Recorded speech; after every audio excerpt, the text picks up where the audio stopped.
शिवसेनेच्या खासदार श्रीमती जया बच्चन यांनी संसदेत अतिशय महत्त्वाचा मुद्दा उपस्थित केलाय। त्याबद्दल त्या खरोखरच अभिनंदनास पात्र आहेत।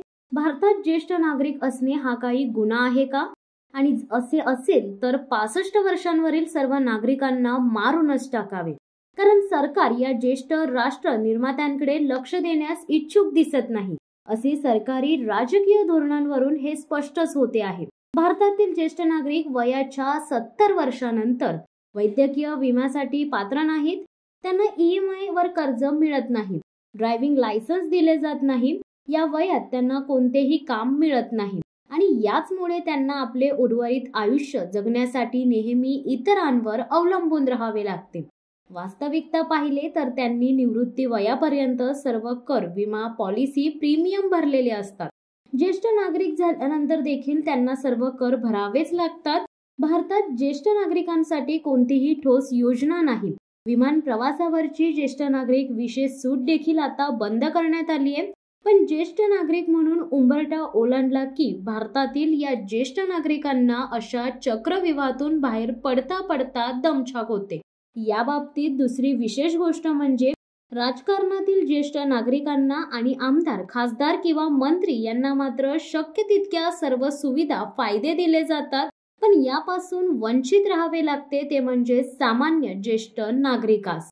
सरकार कल्याणकारी योजनांवर खूप पैसे खर्च करते, मात्र ज्येष्ठ नागरिकांसाठी जाणीव ठेवत नाही। उलट बँकांच्या व्याजदरात कपात करण्यात आल्यामुळे ज्येष्ठ नागरिकांचे, विशेषतः पेन्शनधारक ज्येष्ठ नागरिकांना स्वतःचे पालन पोषण तर कधी कौटुंबिक जबाबदारी उचलणे, तुटपुंजे पेन्शन मिळत असेल तर अवघड होऊन जाते। या सर्व गोष्टी आयकर आस्थापनाच्या अधीन आहेत, तेव्हा सरकारने ज्येष्ठ नागरिकांचा हा मुद्दा विचाराधीन घेतला पाहिजे। ज्येष्ठ नागरिकांना दुर्लक्षित करता नाही। शेवटी सरकार म्हणजे कोण? आपणच की। आपला भारत प्रजासत्ताक आहे। जगाच्या पाठीवर सर्वात मोठं लोकतांत्रिक राष्ट्र म्हणजेच भारत। लोकशाही म्हणजे लोकांनी लोकांसाठी लोकांचे चालवलेले राज्य।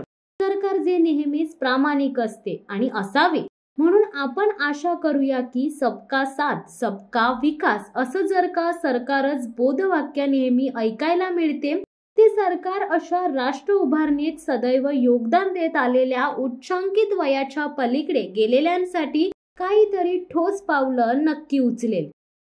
शिवसत्ता टाइम्ससाठी देवेंद्र मोरे, नवी मुंबई। दे धडक बेधडक वृत्त देणाऱ्या आपल्या शिवसत्ता टाइम्स न्यूज चॅनलला लाल बटन दाबून सबस्क्राईब करा आणि बेल आयकॉनला क्लिक करायला विसरू नका।